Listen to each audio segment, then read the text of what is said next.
Are you ready to stop the self-sabotage and create the life you desire? Well, in order for that to happen, you need to break free from the bad beliefs that are holding your success hostage. You need to optimize the stress by turning it into extra energy for success. And those hurtful habits? Well, we need to give that pain a purpose for progress. Welcome to Stop the Self-Sabotage and Create the Life You Desire podcast. What do these four people all have in common that you might also share with the fact that they feel like there's an area of their life that is absolutely falling apart? They've been doing really well, and all of a sudden, life is no longer working the way that it was. They were moving forward. They had momentum, influence, power, progress. And now it seems to have stopped and they're going backwards. What's going on? One was doing excellent on her weight reduction journey. And then I talked to her just a few days ago and she said, when I get home from work, I am eating everything for about a 2-hour time period. The other one said, I can't even go out to the grocery store or go get my hair done without massive amounts of fear over the potential of getting sick. And all of a sudden, I'm thinking about planning a vacation, spur of the moment, where I'm going to have to be in restaurants, airlines, everything that I'm afraid of, all of a sudden I'm looking at doing. Or the other one that said, my anger is so out of control. I am wounding those. I'm not just hurting them. I'm wounding those that are the closest to me. And then the final one, who is a company CEO, a leader in her industry, and all of a sudden she has fears around what are other people going to say. Maybe I shouldn't put myself out there because they're going to judge me and they're going to find that I'm lacking somehow. What do all of them have in common with you? These are the 4 levels of self-sabotage. These are the areas where we will be making progress and then all of a sudden it comes to a halt and we begin to hurt and we can't figure out how to get out of it. Why is that? That's what you're going to discover today. By the way, if you're brand new in my world, I'm Dawn Ferguson, certified hypnotist, certified instructor through the National Guild of Hypnotists. I train others to sit here and do this. And rapid results coach. What does all of that mean? Because you don't care about the initials behind my name. All of that means is that when you come in to work with me, you should expect same day results. It's not something that's going to take days, weeks, months, or even years. No, same day. Why is that? Because you're already working too long and too hard at who you don't want to be. It is the revelation of who you really are, discovering the power that you have, how to focus that power, how to move forward with progress, and start living a life of your design. And that's what I want to share with you today, is how to look at the self-sabotage that you might be experiencing right now. And why is it showing up? Because all symptoms have positive intent. So why is it showing up? And what is it that we can do to begin to move you forward? Okay, I want you to take a piece of paper. I want you to draw a pyramid on it. And then I want you to draw 4 levels. And the first level, I want you to put certainty. The second level, I want you to put variety. The third level, worthiness. And the 4th level, validation, which is all the way up at the top. Yes, we will be going through each of these. While you're writing that down, what you want to know is that anytime you're in an emotional experience for 3 weeks or longer, Your very powerful mind, known as your subconscious, seeks to optimize that emotional experience. It doesn't matter if it's pain or progress. Now, I'm going to let you know right now, some people call it positive or negative. No, that's false, and this is the reason why. When you're moving forward, when you're building momentum, whenever you're feeling like you're getting the results that you want, it doesn't always feel good because you're learning to let go of the bad beliefs that have held you back, which means that you're questioning what is true about you. And then from there, there's the emotions that are going, am I doubting? Doubt can be a very good thing when used to bring yourself out at your best. And then the actions, you don't know if you're going to get results on them or not. You're going to have to try them out to see. So it's not positive or negative. It's progress or pain. Because progress is when you're moving forward and then discovering just how truly strong you are.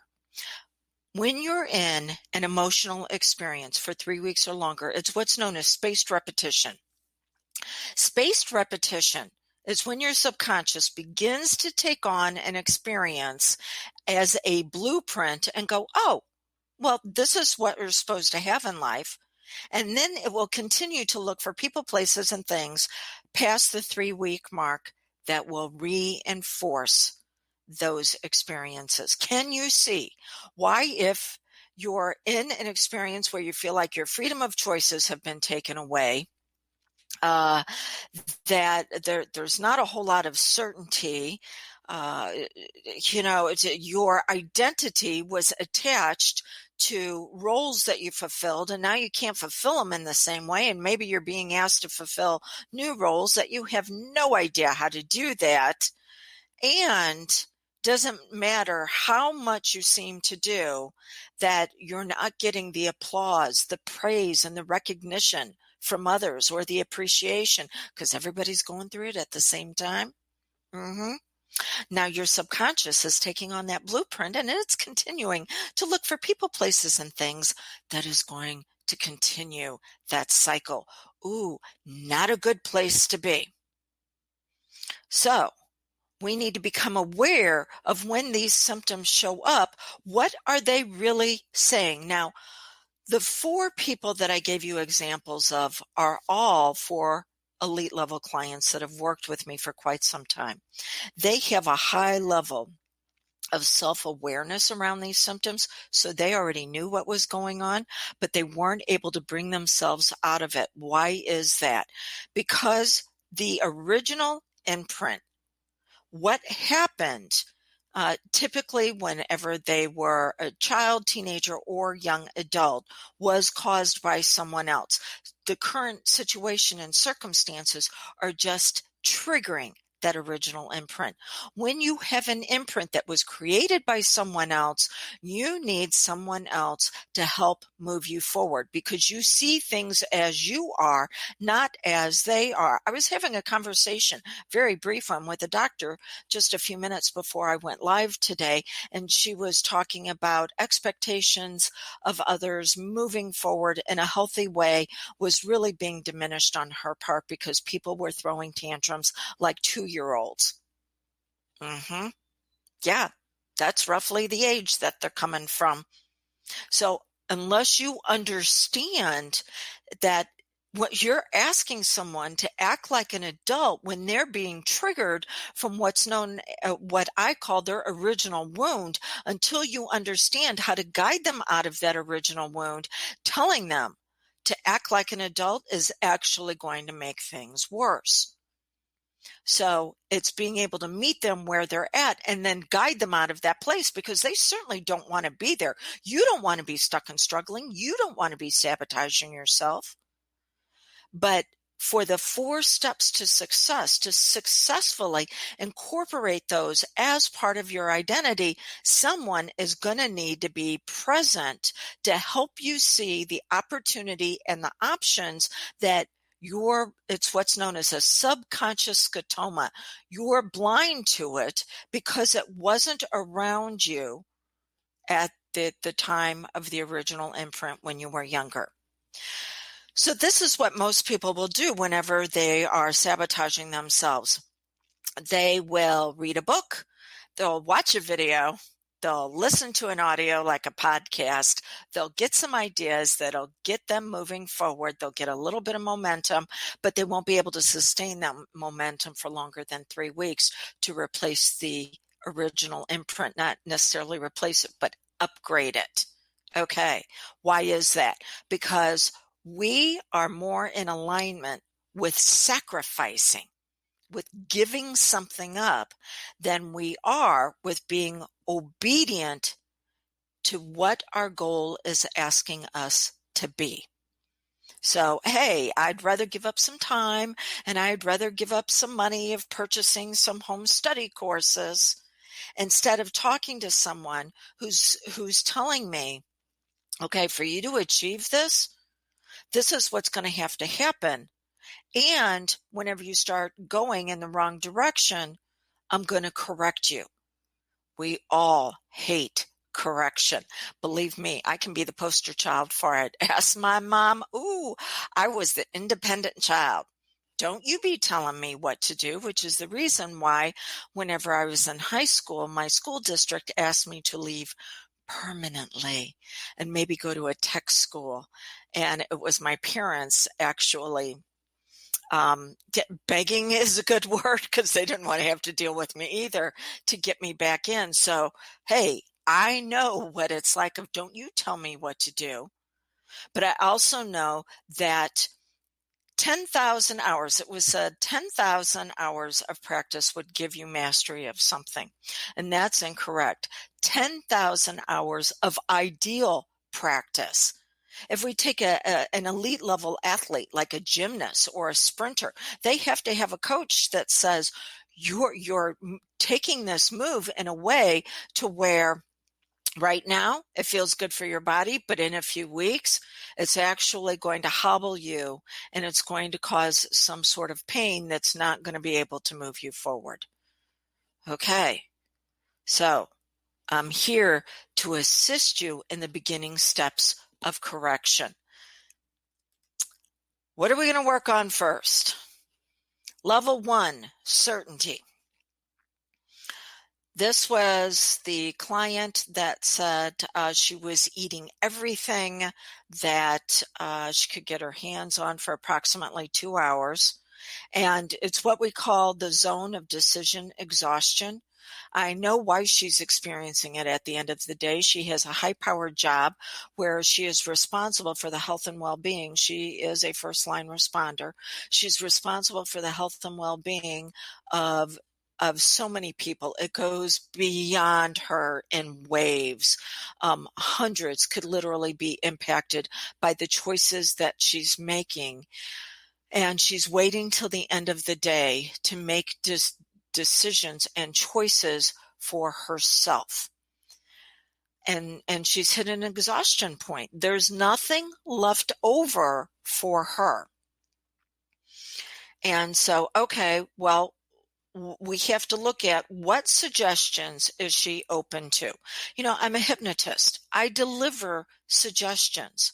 Suggestions just say you'll accept a focus, a feeling, and an action, but they're going to be in two directions. One is going to be avoidance.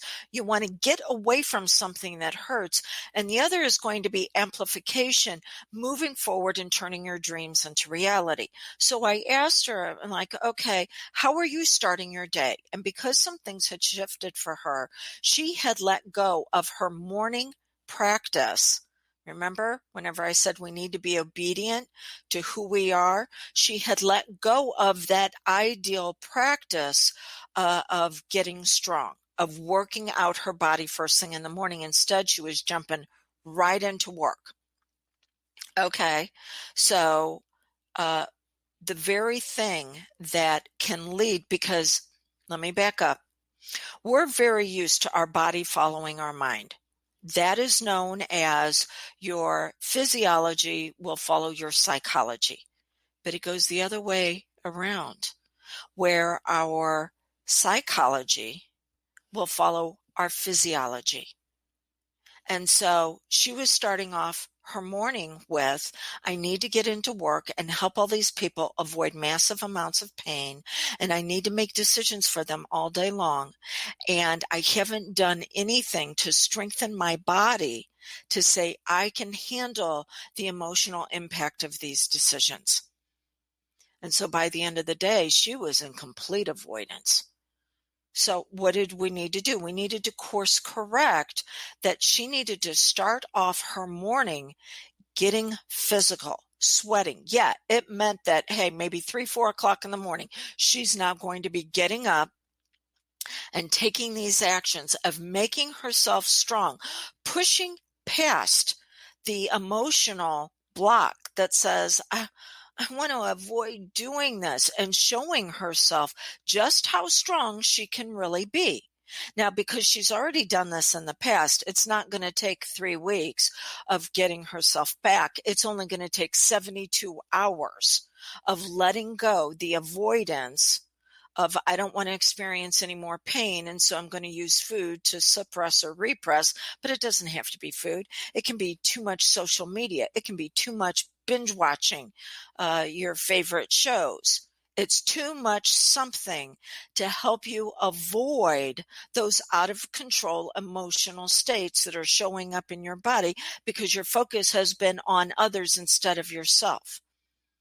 So it's only going to take 72 hours for her to let go of that. If you're just beginning, it's going to take you 3 weeks, 3 weeks of consistent action before you begin to emotionally optimize that this is who I am. I've got the strength to be able to handle me and others. Okay, so that's the level of certainty. What type of suggestions are you open to right now for your focus, your feelings, and your actions? Is it avoidance? And how can you turn it into amplification? Now let's move into level 2. Level 2 is variety. This was the client that I talked to just yesterday that was going, okay, I can't even do my own grocery shopping. And what am I thinking about? I'm getting together with a friend and we're planning a vacation. Spur of the moment, hop on a plane, eating in restaurants. Why is that? Variety. Because she's gone 3 weeks or longer with the certainty of a situation. This is how it is. And the mind is getting really bored. So it's going to seek out things that are going to help her feel better. But transfer of authority says that, well, we can be dependent on other people, places, and things to make us okay. And what happens when they fail us? Because they will. Well, then we're going to seek out something else that's going to help us feel better. So I asked her, what is it that she wanted out of that vacation? I wasn't telling her not to take it, but I was asking her, what did she want out of that immersion experience that she's not getting now?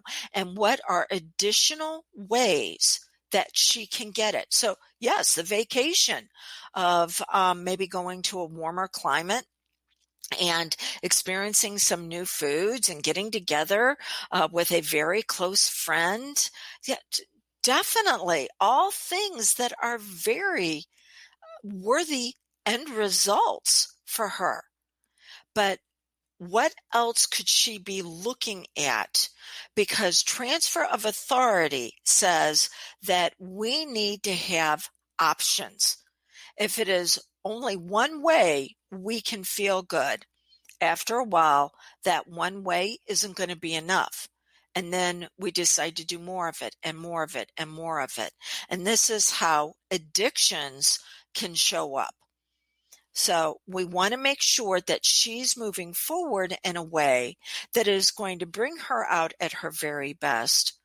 But transfer of authority says that she needs to have several choices on how to get those needs met of a different type of focus, a different type of feeling, and different actions, not just one, because that's when it's going to lead to failure, because It's not that she'll fail, the experience won't bring her out in all the ways that are going to be her brilliance. Okay. Then we move to the next level, which is worthiness. This is the level where I was talking about the client who is experiencing so much anger right now that she's not just hurting people around her, she's going further than that, and she's wounding them. What's that all about? Well, we're also going to see this in greater numbers. When we go through an experience, again, 3 weeks or longer, that is detrimental to us, our very powerful subconscious mind begins to feel a need to prove our worthiness because somebody's been taking it away. They have been taking away our authority. They've been telling us what we have to avoid because each level above rules the level below. So it's not just one level, it's all the levels wrapped into it. So they've taken away our ability to choose what we're going to do, and they've been telling us how we need to avoid all of these things. And we're just sick and tired. We're fed up with it. Someone needs to pay. And this is when we will begin to learn to or enact ways to get our worthiness back by punishing others.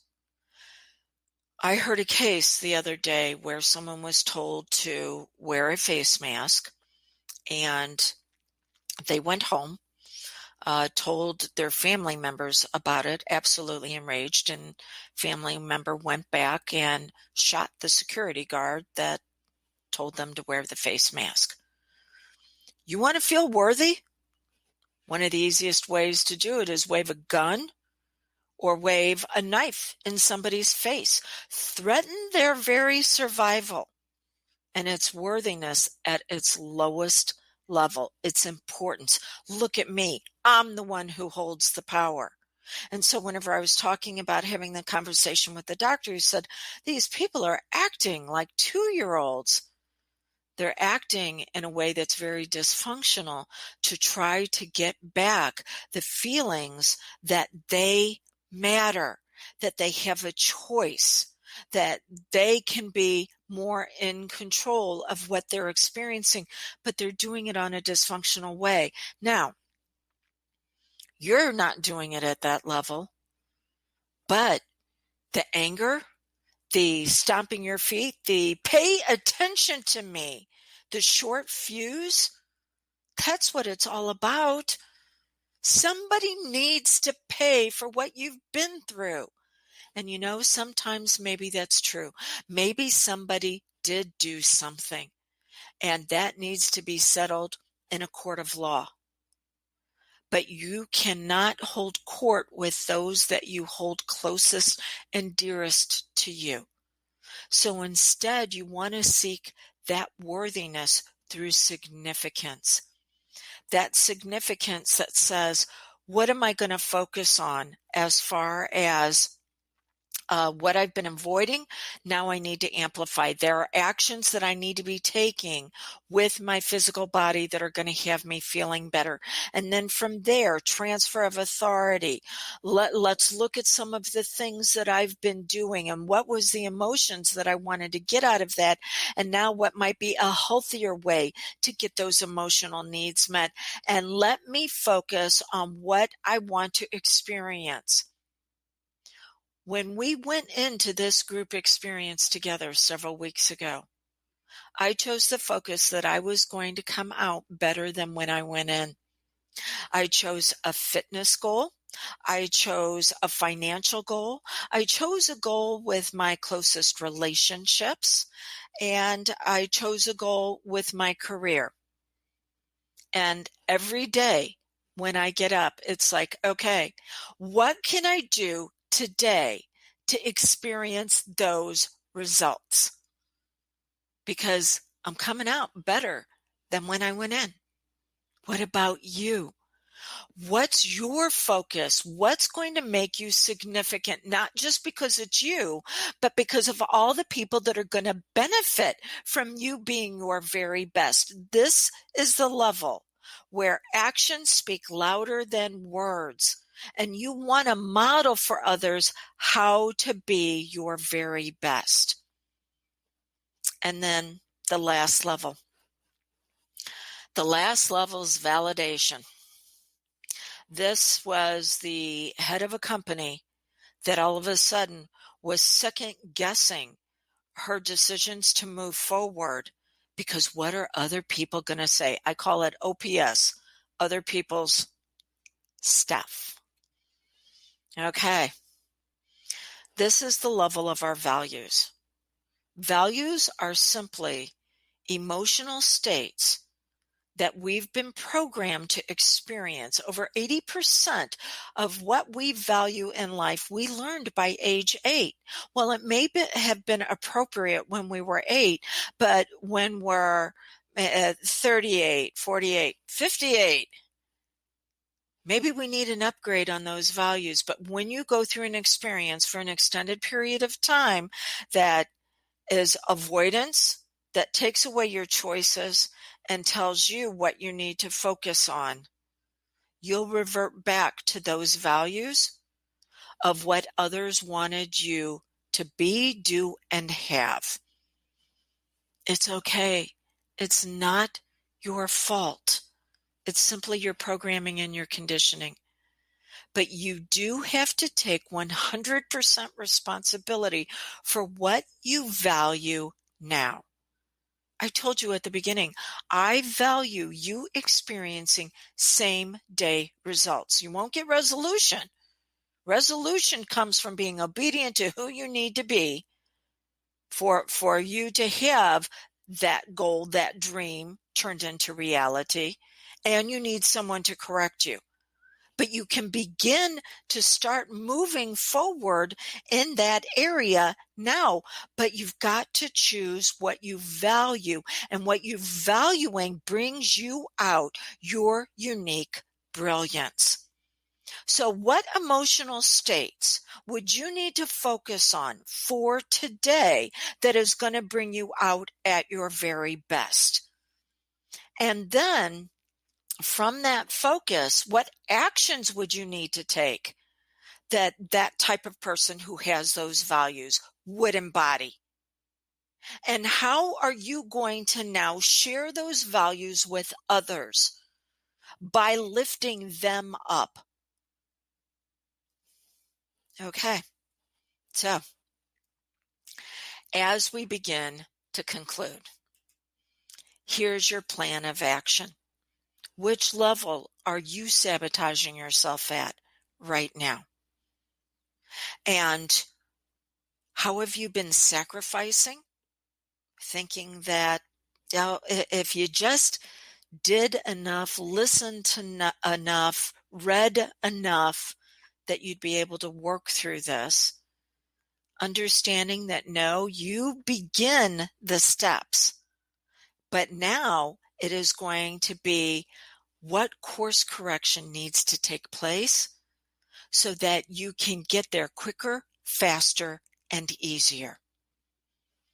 If I can be of assistance, 636-699-7791. You have a unique brilliance about you. It's how you light up the world. And right now,